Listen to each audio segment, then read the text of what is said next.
Mimi nasikitika sana kuona mheshimiwa ambaye anasema anataka kuwa kiongozi wa Kenya, ambaye ni yule aliye fukuzwa katika mamlaka ya kuwa makamu wa rais, Bwana Gachagua, kuja hapa Mavoko na kuanza kujifanya ni kama anataka kunitusi mbele walionichagua. Nataka niseme kwa sasa, hiyo ilikuwa ni aibu kubwa sana. Mimi ni mheshimiwa, nimechaguliwa na chama ya Wiper, na kunituzi mbele ya kinara wa Wiper, kwanza mimi niliona kama ni madharau. Gachagua alidharau mheshimiwa Kalonzo. Uweze kuja kwa boma ya mtu alafu anze kumwambia huyu kijana yako ako hivi na vile kwa njia mbaya. Kwa hivyo hata kuniongelea mbaya mbele ya kinara ya Wiper ambaye ni kiongozi wangu, hiyo ilionyesha kwamba yeye hata haheshimu hiyo chama, haheshimu huyo kinara, na hata haheshimu mbunge. Kuwa heti Gachagua amenishikia ama amenikasirikia juu mimi nilipiga kura ya aende nyumbani. Yeye mwenyewe anaelewa ni kwa nini nilifanya hivyo, na anajua kutokana na ule ubomoaji ulikuwa Mavoko. Nilipoenda kwake anajua vile aliniambia, na mimi nataka nimwambie hata kesho kura hizo zikipigwa tena, hata kama kodi itamrudisha, bado mimi ndapiga aende nyumbani, kwa sababu aliniongelesha vibaya, na wakati ule nilikuwa nimeumia. Na hawa watu wanakuja kuambia mimi ni mbaya, mimi ndio huyo alikuwa anawatetea.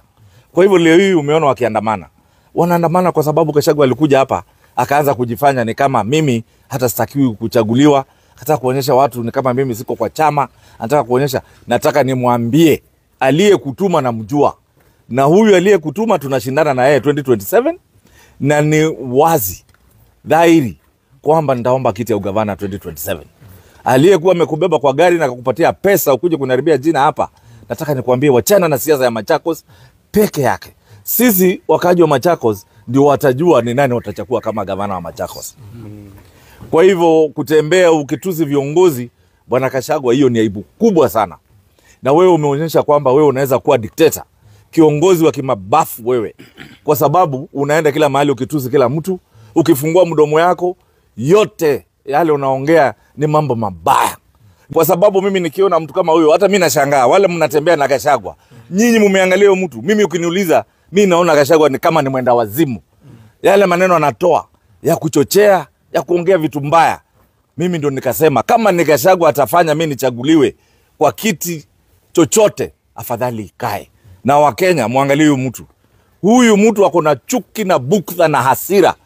Ni kwa sababu sijui ni kwamba alitolewa nyama kwa mdomo, ama zile deals alikuwa anakata pale kwa serikali sasa hakati.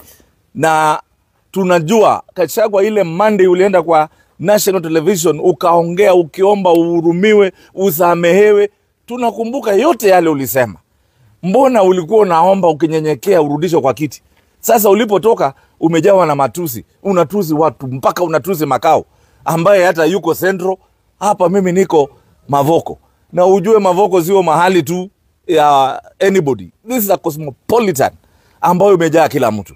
Na unapoleta watu ni kama unataka watu wa uchochezi, ni kama kuambia watu sasa waanze kufukuzwa ama waanze kupigana.